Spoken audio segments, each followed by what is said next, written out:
Hello guys, कैसे हैं आप सभी। सो गाइज, एग्ज़ाम्स जैसे जैसे आप लोगों को नज़दीक आ रहे हैं, धड़कनें बढ़ती जा रही होंगी आपकी। 22, 23, 24 में आपका एग्ज़ाम्स होने हैं गाइज, एसएससी स्टेनोग्राफर के।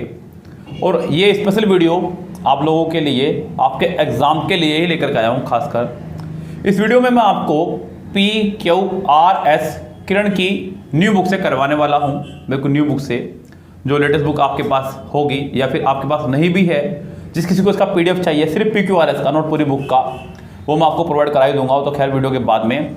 लेकिन मैं आपको क्या करने वाला हूँ इस वीडियो में, सुन लीजिएगा बच्चों ध्यान से। हम लोग यहाँ पे PQRS करेंगे सॉल्व किरण बुक से। मैं आपको बता दूं गाइस, PQRS यानी कि सेंटेंस रीअरेंजमेंट, जो कि आपके 3 टाइप के होते हैं। Type 1 grammar based. टाइप 1 आपका रहेगा ग्रामर बेस्ड, जिसमें पूरा कंप्लीट एक सेंटेंस होगा, लेकिन उसको तोड़ के दिया गया होगा। सब्जेक्ट उसका अलग, वर्ब अलग, हेल्पिंग वर्ब अलग, उसका पार्टिटिव अलग, एडजंक्ट अलग, सब्जेक्ट कॉम्प्लीमेंट अलग। उसको आपको कंबाइन करना है सिस्टम के हिसाब से। उसका क्या फॉर्मेशन रहेगा ये मैं आपको वीडियो के दौरान बताऊंगा। टाइप 2 एक कंप्लीट सेंटेंसेस होंगे, कुछ सेंटेंसेस होंगे, आपको उनको वे ऑफ सीक्वेंस में लगाना है कि पहले कौन सेंटेंस आएगा और बाद में कौन सेंटेंस आएगा। और टाइप 3 इन दोनों का मिक्सचर होता है। इन दोनों का मिक्सचर जो है आपका टाइप 3 कहलाएगा। आधा वो ग्रामेटिकली होगा और आधा वो थ्योरेटिकल बेस्ड होगा आपका। तो मैं जब आपको सेंटेंस कराऊंगा, मैं आपको रूल्स बताते हुए क्लियर करूंगा सेंटेंसेस को। यस, ये बात ध्यान रखिएगा। ये मैं वीडियो इसलिए बना रहा हूं जिससे कि आपको पहले पता चल जाए कि हम लोग आज की वीडियो में क्या करने वाले हैं। वीडियो थोड़ा लेंथी भी रहने वाला है, जिससे कि आपको पहली डोज में काफ़ी कुछ सीखने को मिल जाए। ओके गाइस, तो यहाँ से हम लोग PQRS की शुरुआत करेंगे आज एक लेंथी वीडियो के साथ में, न्यू बुक के साथ में, जो कि किरण की अभी आई है 2020 में बुक आपकी, जिसमें 2011 से सेंटेंस स्टार्ट हैं। उन्होंने 2010 तक के सेंटेंस ऑनलाइन दिखा करके बुक के अंदर नहीं छापे, वो अलग बात है। लेकिन कोई बात नहीं गाइस, यहाँ पे इतने भी बहुत हैं आपके लिए, जितना आपको मिल रहा है यहाँ पे 2011 से लेकर के 2020 तक के 1213 सेंटेंस हैं, जो कि अपना में बहुत मायने रखते हैं। बाकायदा मैं आपको एक अंदाज में सॉल्व कराऊंगा। वो अंदाज आप मेरा चुराइएगा बच्चों, एग्जाम के लिए बहुत आपके लिए फ़ायदेमंद रहेगा। क्योंकि PQRS करते समय आपकी निगाह, मैं ये कहूँगा कि आप हिरण के बच्चे की तरह चौकन्ना होकर बैठे बिल्कुल, जब आप PQRS कर रहे हो, जिसको पकड़ना नामुमकिन हो। देखिए, आपको सेंटेंस पर तो निगाह रखनी ही है।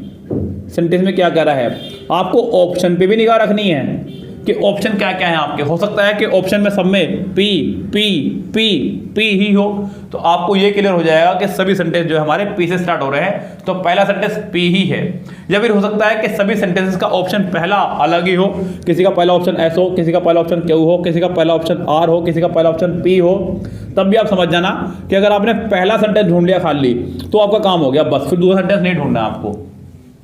इसलिए मैं कह रहा हूं कि हमारा ऑप्शंस पे भी निगाह रहनी चाहिए। लाइक मान लीजिए आपको पहला ऑप्शन पर चल गया कि पहला जो सेंटेंस है वो एस से शुरू होगा, तुरंत आप ऑप्शन पे भाग जाइए। आपने देखा कि एस से तो सिर्फ एक ही ऑप्शन है, आपको दूसरा सेंटेंस अब नहीं ढूंढना है, क्योंकि जब ऑप्शन एक ही है वहाँ एस वाला। अगर 3-4 है तो बात रहता है। फिर उसके बीच में बहुत सारे रूल्स हैं आपके, रिलेटिव प्रोनाउन के रूल्स अलग हैं, प्रपोजिशन के रूल्स अलग हैं, वर्ब के अलग हैं, कंजक्शन के अलग हैं। वो सब मैं आपको सेंटेंस बाय सेंटेंस जब शुरू कराऊंगा तब मैं आपको बताता ही चला जाऊंगा।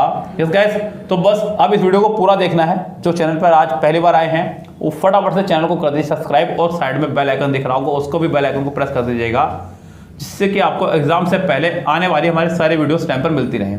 ओके गाइस, तो फिलहाल चलते हैं यहाँ से किरण बुक पे। चलिए।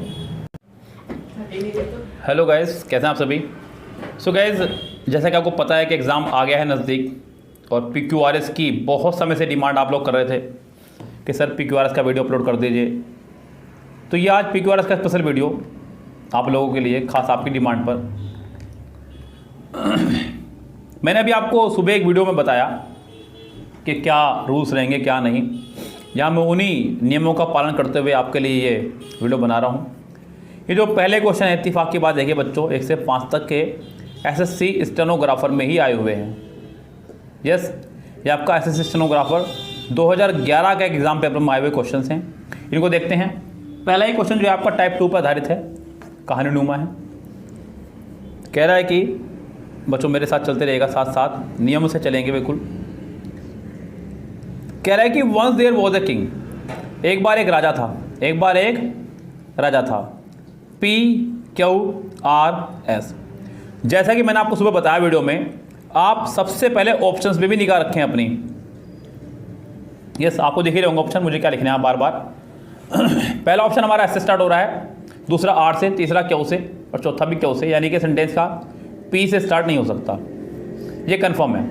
मुझे इन पे निगाह रखनी है, इस पे निगाह रखनी है, इस पे निगाह रखनी है और आपको भी इसी पे निगाह रखनी है।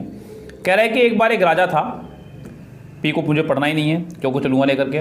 The people in his kingdom was very lazy, जो लोग थे उसके राज्य के बहुत आलसी थे।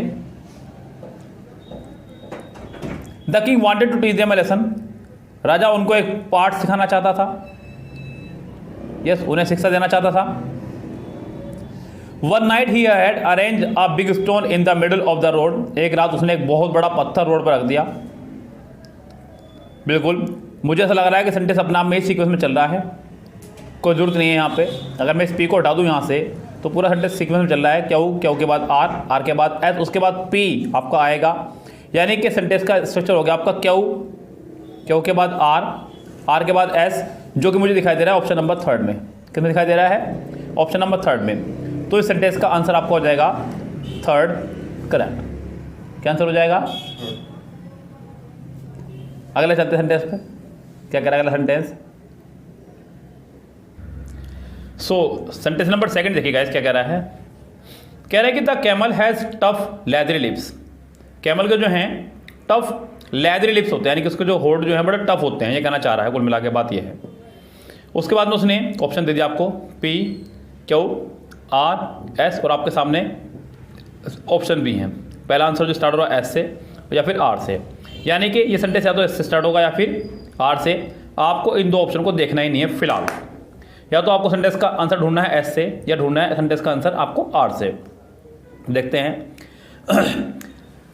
The camel has tough leather lips capable of consuming the coarse vegetation, जो कि सक्षम होते हैं कॉर्सेट वेजिटेशन को खाने में। दूसरा ऑप्शन दिया उसने आपको आर, ब्रोडन फीट, ये क्या मतलब बैठा बच्चों? उसके होते हैं लेदरी लिप्स और उसके बाद सीधा फीट, पैरों की बात हो रही है जी? नहीं, सेंटेंस आर से स्टार्ट नहीं होगा। अब ये कंफर्म है कि सेंटेंस आपका एस से ही स्टार्ट होगा। या तो आपका एस के बाद आर आना है या फिर आपका एस के बाद में एस और आर दोनों में ही है। खुशी की बात तो बच्चों ये है, दो ऑप्शन में आपका एस आर है, तो यानी कि कंफर्म है कि एस के बाद आर कंफर्म आएगा। चलो पढ़ते हैं एक बार। कह रहे हैं कि the camel has tough leathery lips capable of consuming the coarse vegetation, broaden feet, छोटे छोटे पैर होते हैं, that will not sink in the sand, यानी कि पी एस आर पी आपका इकट्ठा आना चाहिए, जो कि आपका है पहले ऑप्शन में। तो इसका आंसर भी आपको हो जाएगा फर्स्ट ही करेक्ट। अब गाइज मैंने दैट वाला सेंटेंस ही क्यों लगाया, देखिए मैं आपको बता दूं, ये 5 वर्ड बता रहा हूं आपको मैं, दैट, विच, व्हाट, हु और हु। ये 5 वर्ड आप खूब अच्छे ध्यान रखें। इन 5 शब्दों को बोल देते हैं रिलेटिव प्रोनाउन। क्या बोलते हैं ना अंग्रेजी में? Relative pronoun. खासकर PQRS करते समय आप इनका विशेष ध्यान रखें। जब भी PQRS करते समय आपको ये शब्द दिखाई दें तो आप समझ जाएं कि आपको सेंटेंस में पहले इसी पार्ट को सोल्व करना है बस। जैसे कि मुझे दैट दिखा तो मैंने सबसे पहले समझ गया मुझे दैट वाले पोर्शन को सोल्व करना है। क्यों? इससे पहले अपना एक नाउन होगा। क्या होगा आपका? इससे पहले कोई ना कोई आपका एक नाउन होगा और उस नाउन से पहले कोई आर्टिकल भी होगा। वैसे तो 99% आर्टिकल होना चाहिए, नहीं है तो कोई दिक्कत नहीं, लेकिन इससे पहले एक नाउन होना ज़रूरी है, कंपलसरी है, जो मुझे यहाँ दिखाई दिया और मैंने सेंटेंस को ठीक किया। इस गैस चलो चलते हैं। मैं तो बहुत सेंटेंस आने इस तरह के आपको सब सिखा दूंगा मैं, बिल्कुल बेफिक्र रहिए, बस जुड़े रहिएगा बच्चों। जो लोग वीडियो पे अभी अभी हमारे विजिट कर रहे हैं वो फटाफट से चैनल को लाइक कर दीजिएगा, वीडियो को भी लाइक कर दीजिएगा। मुझे इस वीडियो से कम 100% लाइक चाहिए आपसे। शेयर कर दीजिए वीडियो को, फटाफट से शेयर कर दीजिए अपने दोस्तों को, दोस्तों के दोस्तों को। आपको 100% लाइक इस वीडियो को पहुँचाने हैं। कह रहा है कि पोलियोमाइलिटीज़ या फिर polio is a serious infection. आप सिर्फ इतना ही पढ़िए कि polio is a serious infection. Polio एक गंभीर बीमारी है। PQRS ऑप्शन जो हमारे पास में वो P से शुरू हो रहे हैं या S से, यानी कि आपको Q और R देखना ही नहीं, या तो P या फिर S। पोलियो एक गंभीर बीमारी है, पोलियो एक गंभीर बीमारी है। आप सीधा P को पढ़ें। It often attacks children paralysing them for life, बच्चों पर अटैक करती है और उनको पैरालाइज कर देती है। अब सीधा आप S पढ़िए। It is caused by virus, ये एक वायरस से फैलती है। बिल्कुल, पोलियो एक गंभीर बीमारी है ये एक वायरस से फैलती है, उसके बाद शुरू होंगी आपकी बातें। यानी कि सेंटेंस का आंसर आपका या तो होगा सेकंड या थर्ड। कम से कम अब आप केबीसी की तरह 50-50 पे पहुंच गए। आपके पास दो ही ऑप्शन में से कोई एक आंसर निकालना है, या तो सेकंड या फिर third. Polio is a serious infection, it is caused by a virus. यानी कि अब मेरे पास एस के बाद पी तो कंफर्म आना ही है, दोनों ऑप्शन में उसने एस के बाद पी लगाया है, ये कंफर्म है, मुझे दिख रहा है साफ साफ, आपको भी दिख रहा होगा। अब मुझे देखना है कि पी के बाद क्यू आएगा या पी के बाद आर। चलो इतना सा काम करना है। It is often attacks children paralysing them for life, hence it is sometimes called infantile paralysis. यानी कि आपका होगा SPR, और SPR है आपका ऑप्शन नंबर थर्ड में, यानी कि इसका आंसर आपका हो जाएगा थर्ड ही करेक्ट। यस गाइस, चलो चलते हैं बच्चों नेक्स्ट टेस्ट पर। नेक्स्ट टेस्ट में क्या कहना चाह रहा है, बस इसी तरह से आपको एग्जाम में फॉलो करने हैं मेरे कुछ नियमों को, और बस कुछ भी नहीं है बच्चों। कह रहा है कि डिटर्मिनेशन, यानी कि अगर आप गौर कर रहे हो तो सेंटेंस के अंदर अभी तक आपको सिर्फ और सिर्फ मिला है noun.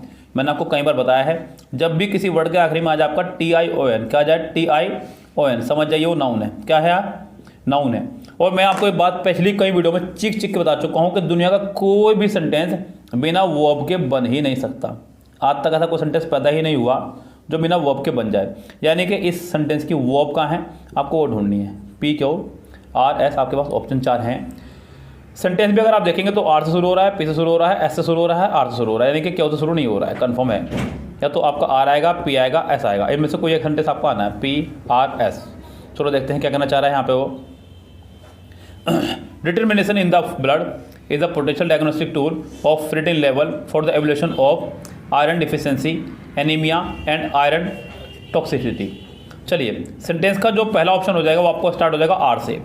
Determination of ferritin level, determination of ferritin level जो कि आपका है पहले ऑप्शन में RPQS, और कहीं नहीं है, बस आंख मिच के आप लगा दीजिएगा, पहला आंसर ही करेक्ट। सेंटेंस नंबर 5 देखिएगा क्या कह रहा है। कह रहा है कि the recent aircraft accident at Patna airport caused a great shock at the air travellers. तो भैया जो अभी हाल ही में जो एक्सीडेंट हुआ एयरक्राफ्ट का पटना में, तो वहाँ पे यात्रियों को जरा बहुत कड़ा झटका लगा, ये कहना चाह रहा है। सेंटेंस नंबर 5 का पहला पार्ट ये था। PQR ऐसे 4 ऑप्शन है, देखते हैं किससे शुरू होगा। हालांकि मैं पहले आपको ऑप्शन दिखा दूँ। ऑप्शन जो है हमारा QPRP, यानी कि ऐसे शुरू नहीं होगा, कम से कम ये तो कन्फर्म है। In view of different versions, a High Court judge was appointed to inquire into the nature of the accident. The plane was scheduled to land at Patna at 6 PM. Plane को schedule किया गया Patna airport पर उतरने के लिए 6 बजे, यानी कि 6 बजे उसको उतरना था पटना एयरपोर्ट पे। चलो ये सेंटेंस का पहला हिस्सा हो सकता है R। अब R आपका कितनों में, पहले देखिए R आपका 2 में है, R के बाद आपका P आ रहा है, R के बाद आपका S आ रहा है। चलो देखते हैं R के बाद P बनता है या S बनता है। द प्लेन वो schedule to land at Patna at 6 PM। Plane को 6 बजे उतरना था पटना एयरपोर्ट पर 6 बजे। But the officer said that the plane went into flames after landing.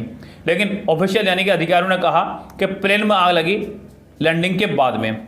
अभी आग लगने की बात कहीं नहीं हुई है बच्चों, प्लेन को सिर्फ उतरना था धरती पे, आग कहाँ लगा दी इसमें आपने। आगे देखते हैं P पे पढ़ते हैं। P में क्या कह रहा है, before the aircraft could land, aircraft के लैंड होने से पहले ही people at the airport saw the plane of flame. लोगों ने देखा प्लेन में आग लग रही है। बिल्कुल प्लेन को लैंड होना था 6 बजे, लैंड होने वाला है, लोगों ने प्लेन को देखा, प्लेन में आग लग रही है। R के बाद P आएगा।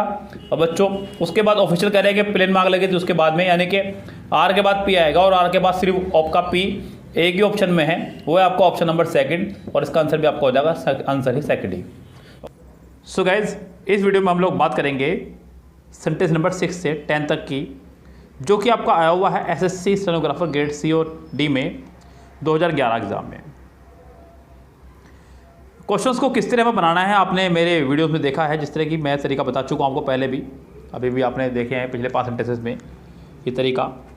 यानी कि आपको ऑप्शन पे भी निगाह रखनी है और सेंटेंस पे भी निगाह रखनी है, दोनों तरफ निगाह रखनी है आपको, कोई भी एक सेंटेंस का हिसाब से छूटना ना पाए। यस गाइस, तो मैं आपको बता चुका हूँ, वो तरीका मेरे साथ फॉलो करते हुए चलें आप लोग। क्या कह रहा है बच्चों, सुनिए ध्यान से। कह रहा है कि even today in many countries. बच्चों यहाँ पे सेंटेंस के अंदर अगर मैं बात करूँ इन मैनी कंट्रीज़, तो ये आपका प्रपोजिशन के बाद का हिस्सा है, यानी कि ये सेंटेंस का सब्जेक्ट नहीं हो सकता और ये इवन टुडे भी आपका सब्जेक्ट नहीं हो सकता, ये आपका एक एडवर्ब है। क्या है बच्चों? आपका एक एडवर्ब।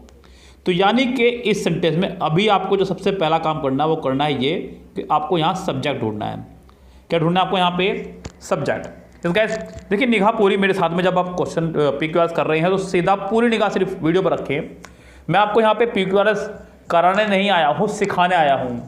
गाइस एग्जाम से सिर्फ 10 दिन रह गए हैं, इन 10 दिनों में मैं आपकी पूरी किरण बुक नहीं फिनिश करवा सकता। आप तरीका सीखिए, करने का तरीका सीखना ही होगा। यस गाइस, यहाँ पर आप सबसे पहले सेंटेंस में सब्जेक्ट ढूंढे, क्या हो सकता है।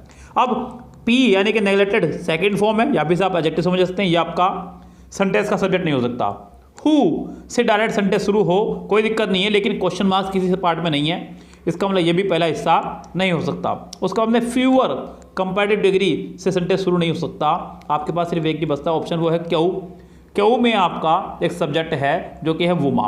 वुमा अब आओ क्या, यानी कि सेंटेंस हमारा क्यों से शुरू होगा। इतना काम करने के बाद आप सीधा पहुंच जाइए ऑप्शंस पर। क्यों कितनों में है? शुरुआत में। शुरुआत में अगर मैं बात करूं क्यों की, तो वो आपका पहले में नहीं है, दूसरे में नहीं है, फोर्थ में नहीं है, सिर्फ सेकंड में है, थर्ड में भी नहीं है।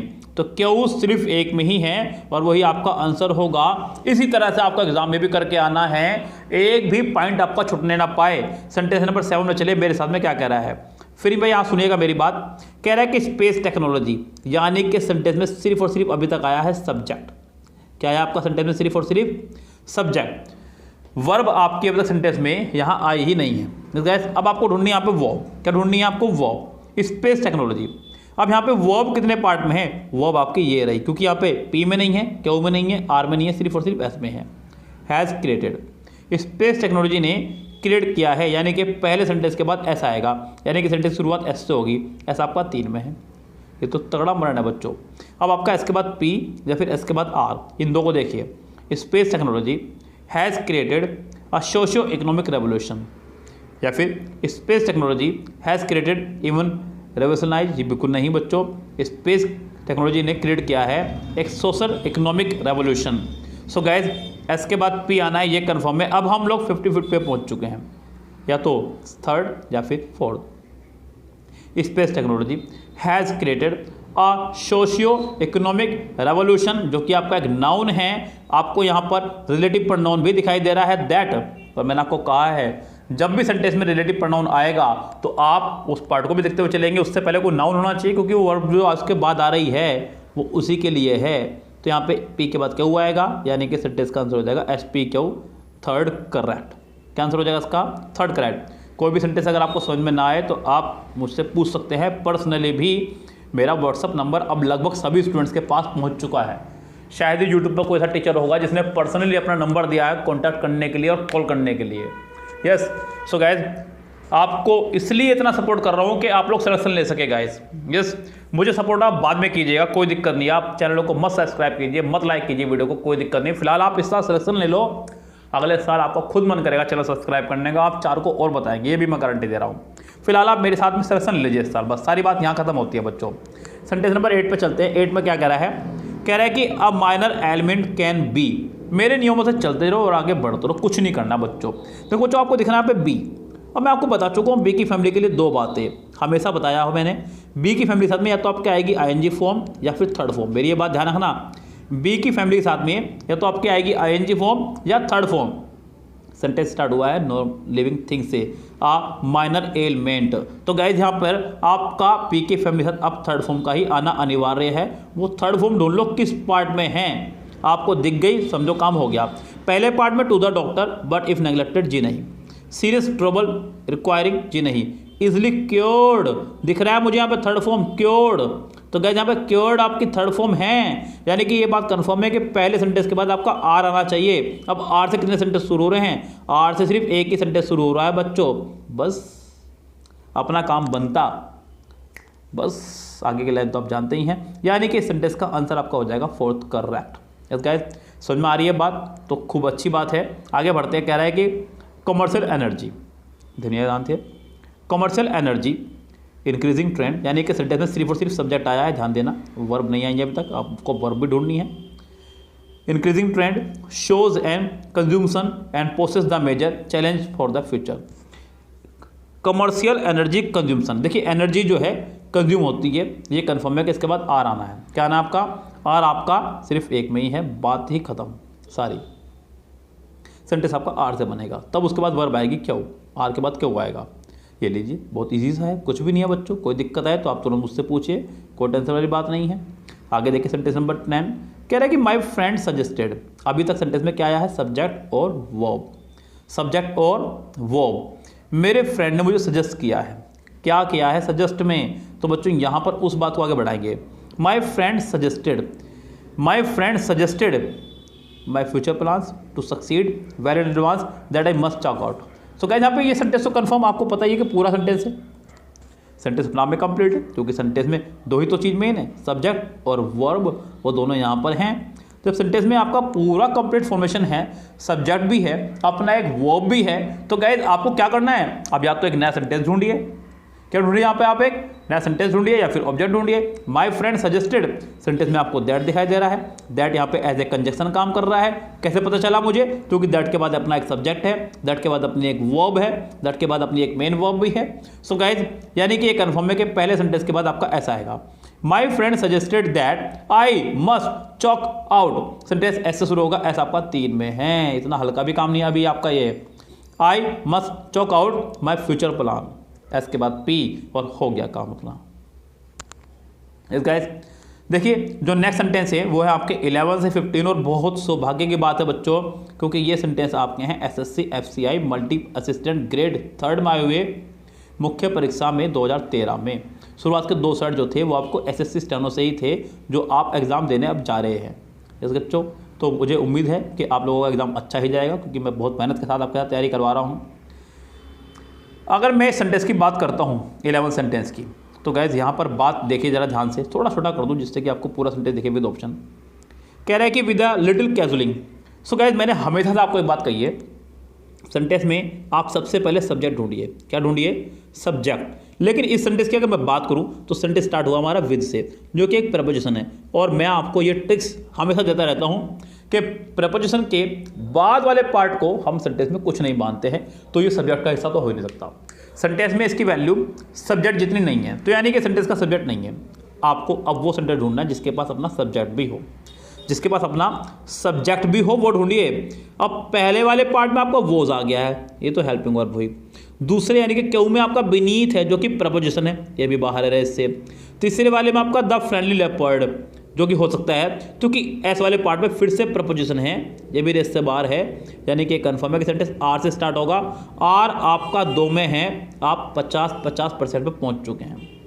द फ्रेंडली लेपर्ड, अभी तक सेंटेंस से सब्जेक्ट आया है, वर्ब नहीं आई है। वर्ब आपका जो है किस में है देखिएगा, the friendly leopard at the corner of his cage, क्योंकि लेपर्ड बोलते हैं बाघ को और वो बैठता अपने केज यानी कि गुफा में। आर के बाद आपका ऐसा आना है, कंफर्म है, सेंटेंस आपका हो जाएगा पहला ही करेक्ट। 12 देखिएगा यहाँ पे क्या कह रहा है बच्चों, ऑप्शन भी यही है, खुशी की बात है, सवाल भी यही है। अब मैं फिर से आपको कहूँगा कि नियम कानून ज़रूरी है भैया PQRS करने के लिए। मैं तो इसी से करता हूँ और मेरा काम चलता भी है और मेरे बच्चों का भी चलता है। यस, आपका भी चलेगा अगर आप इन नियमों को फॉलो कर ले तो। मेरी कुछ दिन वीडियो देख लीजिए, 1 हफ्ता कंटिन्यू है PQRS की, आपको डेली आदत पड़ जाएगी इस तरह से करने की PQRS। कह रहा है कि in the shops of great Britain और कोमा, बस मैंने आपको हमेशा कहा है कि कोमे तक के पार्ट को, वैसे भी ये प्रपोजिशन के बाद है, बात ही खत्म, इसकी भी खत्म, इसकी भी खत्म। कोमा लगा दिया तो इसका मतलब ये है कि ये इसका बिल्कुल अलग ही है, ये सब खत्म है सेंटेंस के लिए। सेंटेंस में मेन है निराज चौधरी। क्या है? निराज चौधरी। अब उससे भी मेन जो है वो आपको दिख रहा चाहिए रिलेटिव प्रोनाउन। क्या दिखना चाहिए? Relative pronoun. रिलेटिव प्रोनाउन जब भी आपको सेंटेंस में दिखाई दे तो समझ जाइए उससे पहले कोई नाउन होना जरूरी है। क्या होना जरूरी है? नाउन होना जरूरी है, और वो भी व्यक्तिवाचक। कैसा नाउन बच्चों? व्यक्तिवाचक नाउन, यानी कि जो व्यक्ति को रिप्रेजेंट करता हो। किसको रिप्रेजेंट करता हो? व्यक्ति को। अब आपको वो सेंटेंस ढूंढना जिसके आखिरी में कोई व्यक्ति हो। बच्चों गणेशा तो खैर नहीं आएगा, जो कि तो गॉड के लिए आ रहा है। इसके आखिरी में गॉड आ रहा है, गॉड के लिए भी नहीं इस्तेमाल कर सकते से आप, प्राइजेस के लिए भी इस्तेमाल नहीं कर सकते। तो सबसे आखिर में निराज चौधरी पहले वाले में ही आ रहा है, यानी कि कन्फर्म है कि पहले के ही बाद में क्या आना चाहिए। सेंटेंस की शुरुआत होगी क्यू से, और क्यू आपका सिर्फ एक में है, यानी कि इसका आंसर आपका हो जाएगा फर्स्ट ही करेक्ट। सेंटेंस नंबर नेक्स्ट देखिएगा 30। कह रहा है कि they were enjoying themselves. They were enjoying themselves, अब वो enjoying कर रहे थे themselves, अच्छी बात है.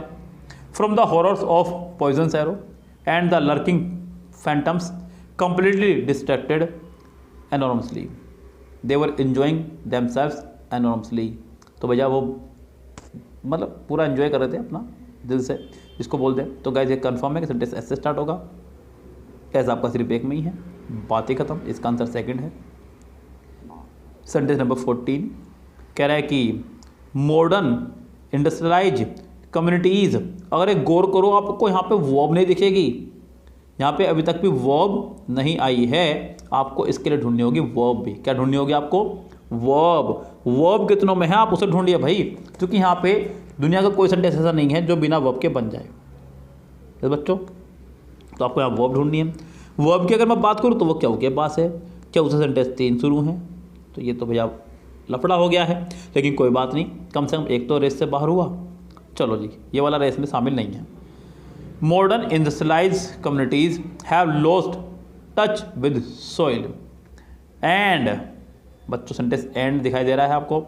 एंड के बाद डायरेक्ट एक हेल्पिंग वर्ब है. अब ये किसके लिए है? क्योंकि इसके लिए आपको सब्जेक्ट ढूंढना पड़ेगा एक अलग से. तो क्यों के बाद एस आपका कंफर्म आ जाएगा, वो आपका सिर्फ और सिर्फ एक में ही है, वो सेकंड में. इसका आंसर आपका हो जाएगा सेकंड ही करेक्ट. चलो जी चलते हैं मेरे साथ साथ अगले सेंटेंस की तरफ. क्या कहना चाह रहा है? कह रहा है कि बाय ट्रेडिशन, प्रपोजिशन हिस्सा है, इसे भूल जाइए. The medical profession the medical profession, यानी कि सेंटेंस में अभी तक आपको वर्ब नहीं मिली है, आपको वर्ब ढूंढनी है. Has sealed lips and dash to explain his problem has been ever more reluctant to the general public. Guys यहाँ पे सेंटेंस में अगर मैं बात करूँ वर्ब की, जो कि आपके 2 में आ चुकी है, पी में भी और आर में भी, लेकिन किस सेंटेंस को लगाने से सेंटेंस मीनिंगफुल बन रहा है? The medical profession has sealed lips and dash, has sealed lips and. बच्चों एंड से पहले सेंटेंस बना है परफेक्ट में, तो एंड के बाद भी सेंटेंस बनेगा परफेक्ट में. तो गाइस यहाँ पे ये पी और आर इकट्ठे आएंगे, पी और आर इकट्ठे आएंगे, मतलब सेंटेंस बनेगा मेरा पहला ही आंसर. ओके गाइस, तो सेंटेंस का आंसर आपका हो जाएगा फर्स्ट ही करेक्ट. जहाँ हम लोग बात करेंगे आज सेंटेंस नंबर 16 से. ये आपका SSC CGL टीयर 2 में आया हुआ पेपर है, जिसमें आपके 16 से 35 तक क्वेश्चन है, यानी कि लगभग 20 क्वेश्चंस आपके यहाँ पे इंक्लूड रहेंगे. देखते हैं क्या कुछ कह रहा है, क्या कुछ कैसे करना है बच्चों. यहाँ पे कह रहा है कि many people advise me against opting for English, यानी कि कई लोगों ने मुझे एडवाइस दिया कि इंग्लिश ऑप्ट मत करना. अगेंस्ट ऑप्टिंग फॉर इंग्लिश मतलब इंग्लिश ऑप्ट मतलब इंग्लिश मत करना एग्जाम में. कुल मिला के बात ये इस तरह से है. The reason is I love the subject, इसका कारण ये क्योंकि मैं उस सब्जेक्ट को प्यार करता हूँ, यानी कि वो मेरा सब्जेक्ट फेवरेट है. कुल मिला के बात ये है. Similarly I choose political science, I decided to opt for it, लेकिन मैंने डिसाइड किया कि मुझे करूँगा.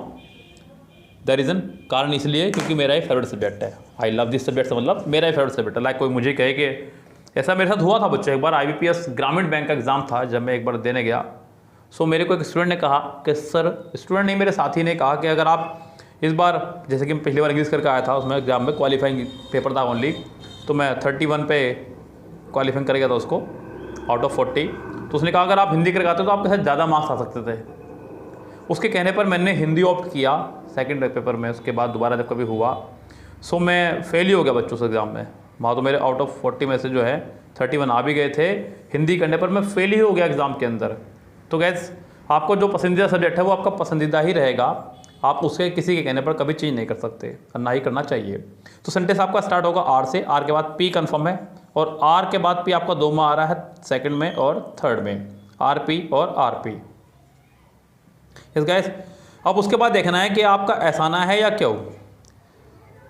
Many people advise me against opting for English, I decided to opt for it. The reason is I love the subject.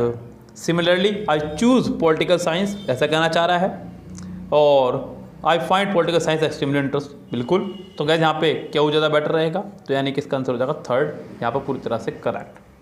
Next देखिएगा, next आपका sentence number 17 कह रहा है कि the availability of electric power, यानी कि अभी तक सेंटेंस में सब्जेक्ट आया है. क्यों बच्चों यहाँ ध्यान दीजिएगा. उसने कहा the availability of electric power. तो यहाँ पे जो ऑफ इलेक्ट्रिक पावर है आपका, इसे आप कट करते हुए चलें क्योंकि ये प्रपोजिशन के बाद का हिस्सा है। अभी तक सेंटेंस में सब्जेक्ट आया है और इस सब्जेक्ट के हिसाब से आपको चाहिए यहाँ पे वर्ब। क्या चाहिए आपको? वर्ब। तो सेंटेंस में वर्ब कौन से पार्ट में, आप उसको ढूंढिए पहले फटाफट से।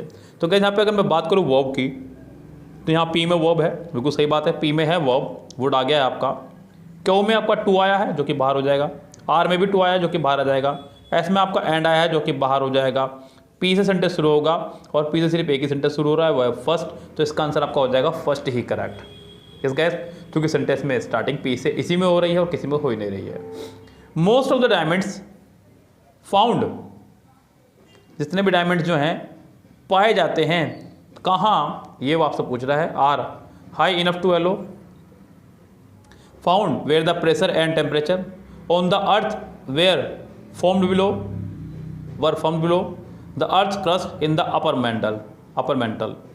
तो बच्चों यहाँ सेंटेंस में बताना है कि इसका कौन सा हिस्सा फर्स्ट हो सकता है। यहाँ पे most of the diamonds found on earth were formed below the earth crust in the upper mental, यानी कि आर और आर के बाद एस आपका आना चाहिए। सेंटेंस का आंसर आपका हो जाएगा थर्ड, बिल्कुल करेक्ट। अगला, कंप्यूटर्स एंड मोबाइल फोन्स, यानी कि 19वें में अभी तक सिर्फ आया है सब्जेक्ट, वर्ब आपकी आई ही नहीं है, वर्ब आपकी यहाँ नहीं आई है। Computers and mobile phones dash grammar and reducing are, देखिए हमें सिर्फ सब्जेक्ट मिला है, वर्ब हमें ढूंढनी है, तो वर्ब हमारी क्यू के पास है। उम्मीद है कि इससे सेंटेंस शुरू हो सकता है। अब क्यू आपका कितनों में है? क्यू आपका 2 में है। अगर क्यू सेंटेंस शुरू हो रहा है तो इसका आंसर या तो फर्स्ट होगा या फिर सेकंड। यस गाइस, अब इसका आंसर अगर फर्स्ट या सेकंड में से कोई एक है, यस गाइस ध्यान दीजिएगा,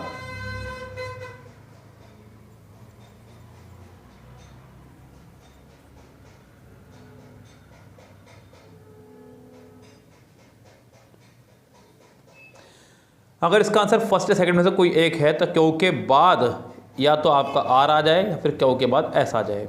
computers and mobile phones are turning us into, हमें बनाते जा रहे हैं क्या? लेजी। क्या बनाते जा रहे हैं? लेजी। तो गैस क्यू के बाद आर आना चाहिए, तो 19 का आपका आंसर हो जाएगा पहला ही करेक्ट। क्या आंसर करेक्ट हो जाएगा 19 का? आपका फर्स्ट करेक्ट आंसर हो जाएगा इसका यहाँ पे। Greed is regarded as dash, greed यानी कि लालच को माना जाता है as dash, as possible ruinous and, ये नहीं, because it has destructive effects, immoral behaviour. तो गैस यहाँ देखना आपको क्या प्रॉपर आंसर हो सकता है। Greed is regarded as dash, तो गैस यहाँ पे ग्रीड को जो है माना जाता है इमोरल बिहेवियर। क्या माना जाता है? Immoral behaviour, because it has Q, और क्यू के बाद आपको आना चाहिए यहाँ पे पी, तो यहाँ पे सेंटेंस शुरू होगा एस से, जो कि आपका हो जाएगा third correct, S Q P, third इसका आंसर हो जाएगा पूरा का except. It is true, sentence में आपका आया इट इज़ ट्रू। तो गैस कुछ चीज़ें ऐसी हैं जो मैं आपको बता देता हूँ अपने इस ट्रिक के दौरान, जो कि शायद आपको यहीं मिलने वाली है, क्योंकि एक्सपीरियंस डज मैटर बच्चों। यहाँ पे ध्यान दीजिएगा कि इट इज़ ट्रू के बाद तुरंत आपको दैट चाहिए या फिर to. It is true that जो कि आपका आर में है, और आर आपका सिर्फ ऑप्शन एक में ही है और थर्ड में है। अब इनमें से कोई एक आंसर होगा। It is true that we are not dash, we are not born to happy but we are born to seek happiness. So guys यानी कि सेंटेंस का आंसर हो जाएगा आर के बाद पी, पहला ही करेक्ट। चलिए जी आगे बढ़िए सेंटेंस में फटाफट से। इनडिस्क्रिमिनेट यानी कि जो भेदभाव होता है, industrialisation resulted dash as the rural in cities in search in urban organisation of opportunities for settle. बच्चों यहाँ पे जो काम करेगा, सेंटेंस करेगा, वो क्यों वाला। कौन काम करेगा? क्यों अगर आप देख रहे हैं तो क्यों में लिखा है इन सिटीज़ इन सर्च। तो गैस सर्च के बाद हमेशा ऑफ आया करता है, जो कि सबसे आखिरी सेंटेंस में है, यानी कि ये कन्फर्म है कि क्यों सबसे लास्ट में आएगा, क्यों सबसे लास्ट में आएगा, और क्यों सबसे लास्ट में आ रहा है थर्ड के, इसके थर्ड के, RPSQ, तो यानी कि इसका आंसर भी हो जाएगा आपका थर्ड ही करेक्ट। सो गाइज देखिए मैंने आपसे कहा है कि नियम हैं, कुछ पैतरे हैं जो आपको ध्यान रखना है, क्योंकि ऑप्शंस पे भी निगाह रखनी है। अगर आप विदाउट ऑप्शन आगे बढ़ रहे हैं तो भी गलत है, ऑप्शंस पे निगाह रखते हुए आगे बढ़े ज़्यादा बेटर रहेगा, क्योंकि ऑप्शंस आपका बेड़ा पार कराएंगे बच्चों। यस मैंने इसलिए कहता हूँ कि हमेशा सवाल पे भी ऑप्शन पे भी चारों तरफ निगाह रखें। जैसे कि नेक्स्ट सेंटेंस कह रहा है देयर आर सम स्टोर्स। अब बच्चों यहाँ पे क्यों सेंटेंस है, मुझे दिखाई दे रहा है हु, क्या दिखाई दे रहा है हु। अब क्यों से पहले कोई ऐसा पार्ट मुझे चाहिए जिसके आखिरी में कोई व्यक्तिवाचक नाउन आया हो। क्यों से पहले मुझे कोई ऐसा पार्ट चाहिए इसके आखिरी में कोई व्यक्तिवाचक हो। पी के आखिरी में आया है इजी तो चलेगा नहीं काम, आर के आखिरी में आया है गुड्स तो चलेगा नहीं काम, एस के आखिरी में आया है पीपल तो ये चल जाएगा काम, यानी कि एस और क्यू इकट्ठा आपका आने वाला है। 23rd में आपका एस क्यू इकट्ठा आएगा। एस क्यू कितनों में है जरा उसे देखिएगा, एस और क्यू सिर्फ और सिर्फ थर्ड ऑप्शन में है, RPSQ, तो इसका आंसर भी आपका हो जाएगा थर्ड ही करेक्ट। ओके गाइस चलिए फिलहाल कोई बात नहीं, बढ़ते आगे। कह रहा है कि ट्रांजिशन फ्रॉम डैश, बच्चों एक चीज़ और, फ्रॉम और टू एक साथ चला करता है, ये ध्यान देना। तो यहाँ पे the transition from school to college, from school to college जो कि आपको पहले में ही दिखाई दे रहा है पी में, और पी आपका दो में है, सेकंड में और थर्ड में, पी। अब पी के बाद एस या पी के बाद आर, अब आपको सिर्फ ये डिसाइड करना है। The transition from school to college, अभी तक सेंटेंस में वर्ब नहीं आई है। यस सेंटेंस में अभी तक कहीं पे भी आपको वर्ब देखने को नहीं मिली है, जो कि है सिर्फ एस के पास। किसके पास है, एस के पास। The transition from school to college is demanding, यानी कि पी एस इकट्ठा आएगा तो आपका आंसर हो जाएगा सेकंड यहाँ पे पूरी तरह से करेक्ट। आगे बढ़ते हैं गाइस, यहाँ पे 25th सेंटेंस पर क्या कह रहा है। थोड़ा सा कैमरा छोटा करना होगा मुझे अब। The railway have launch, railways ने लॉन्च किया है क्या, एक online application. The railway have launch an online application, यानी कि सेंटेंस आपका आर से स्टार्ट होगा। आर आपका कितनों में है बच्चों, आर आपका सिर्फ एक में ही है, वो है थर्ड, तो इसका आंसर भी हो जाएगा थर्ड ही correct. A man is born alone, एक व्यक्ति अकेला पैदा होता है। 26 देखिएगा ध्यान से। A man is born alone, good and bad, he experiences the end dies alone. बच्चों a man is born alone and dies alone, यानी कि सेंटेंस आर से ही शुरू होगा इसका भी, और आर से दो सेंटेंस शुरू हो रहे हैं। आर के बाद क्यों भी कंफर्म है, अब उसके बाद देखना है कि पी आएगा या फिर S. A man is born alone and dies alone and he experiences the, तो बच्चों आर के बाद क्यों तो कंफर्म हो चुका है खैर, लेकिन गाइस यहाँ पे एक चीज़ और देखिएगा, आर से सेंटेंस शुरू होना है ये मैं बोल चुका हूँ, लेकिन उसने आर के बाद क्या लगाया ये भी देखिएगा ध्यान से। A man is born alone and dies alone and he experiences the consequences of, and he experiences the good and bad, तो गाइस यहाँ पे आपका आर क्यू और उसके बाद आपका आ जाएगा थर्ड यहाँ पे करेक्ट, आर क्यू। 26 पे लग रही है गड़बड़ी सारी, यहाँ पे हिस्सा बस एक ही बचता है पी एस, तो इसका आंसर आपका सेकंड ही हो जाएगा करेक्ट। अगला देखिएगा। In the first year of reign, Ashoka was an autocrat. The effect of over the slaughter on his mind was profound. He was successful, but thousands were slain in the battle. About the 9th year, he decided to conquer Kalanga. This is caused a sudden change of his heart. तो guys यहाँ पे आपको बताना है कि sentence का पहला हिस्सा कौन सा हो सकता है। तो गाइस यहाँ पे ऑप्शन से भी निकाल लीजिए क्या ऑप्शन में क्या क्या आ रहे हैं, सभी ऑप्शन में आर आ रहा है, इसका मतलब ये कंफर्म है कि सेंटेंस आपका आर से शुरू होगा। In the first year of the reign Ashoka was an autocrat. About the 9th year he decided to conquer Kalinga, उसने 9वें ईयर में डिसाइड किया कि हम लोग कलिंगा पे विजय करेंगे। अब आर से सेंटेंस शुरू होगा, आर सभी में ही है, आर के बाद पी एस क्यू कौन सा आना है ये आपका डिसाइड करना है बस, अब और कुछ नहीं करना है यहाँ पे। चलिए जी, ही वो successful but thousands were slain in the battle. तो गाइस उसने डिसाइड किया था कलिंगा पर हम लोग युद्ध करेंगे, तो ही वॉज सक्सेसफुल, सफल भी हुआ, यानी कि सेंटेंस आपका स्टार्ट हुआ क्यों से, आर के बाद क्यों आना है। अब आर के बाद क्यों कितनों में आ रहा है वो देख लीजिएगा, आर के बाद क्यों भी दो में आ रहा है, आर क्यों। अब आपको देखना है क्यों के बाद क्या आएगा। ही वो successful but thousands were slain in the battle, thousand were slain in the battle. अब उसके बाद देखना है आपको क्या लगाना है, एक बार पी पढ़ लीजिएगा। The effect over the slaughter on his mind was profound, या फिर this cause the sudden change, जी नहीं, आर क्यू पी, यानी कि इसका आंसर हो जाएगा फोर्थ करेक्ट। चलिए जी 28 देखिएगा, कह रहे हैं कि vegetarianism promotes a natural way of life, a vegetations life style is natural and healthy despite it's message of universal love and non-violence, it has not spread. It is best cultivated in the mind. This may be because it is an inward-looking habit. Food and health are closely related. तो gas sentence आता क्या से शुरू होगा या P से, ये तो साफ दिख गया हमें ऑप्शन देख करके। तो गैस यहाँ पे क्या और पी दोनों देख लेते हैं। Vegetarianism promotes a natural way of life, a vegetarian life style is natural and healthy, बिल्कुल हो सकता है स्टाइल से शुरू आपका, तो यानी कि सेंटेंस आपका पी से शुरू हो सकता है। यस, क्यों देख लेते हैं एक बार। Despite its message of universal love and non violence, it has not spread, क्यों से भी शुरू हो सकता है, ज़्यादा बेटर क्यों दिख रहा है मुझे यहाँ पे, तो मैं पी वाले दोनों बाहर करूँगा। अब क्यों के बाद क्या आ रहा है, एस और R. This may be because it is an inward looking habit, बिल्कुल, तो इसका आंसर आपका हो जाएगा पहला ही करेक्ट। 29 देखिएगा, optimism is not a deep complicated philosophy. Optimism मतलब एक उम्मीद, आशा। In some persons it is an inborn trait, कुछ लोगों में ये पैदाइशी गुण होता है।